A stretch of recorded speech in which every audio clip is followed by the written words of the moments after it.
pressure. Kahit nag-second place kami, last CDC, pero nasa amin yung title as a national champion. May pressure kasi maraming tao nag-e-expect sa kung anong lalabas. Then yung pressure na yun nagsaset sa amin ng inspiration para mas kayanin pa namin. For this competition, we're going to showcase very good stunts.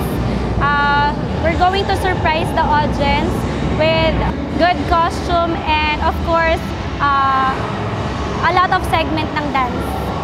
From last year's performance, diba, it's so sweet and simple. For this year, it's fierce and strong. I would like to thank the NU community and NU supporters kasi hindi sila nagsasawa na sumuporta dun sa team namin, and we promise them na hindi sila madi-disappoint kung ano man yung ipapakita ng team sa competition, and alam namin na nandyan lang sila. So yung team ngayon very confident na susuportahan sila ng lahat. This season, ang ginawa namin more on ay parang mas stronger yung dating nung dance namin and the movement. In-upgrade pa namin yung mga level ng stunts and pyramids. Nag-isip na kami kung ano yung mga magagandang stunts.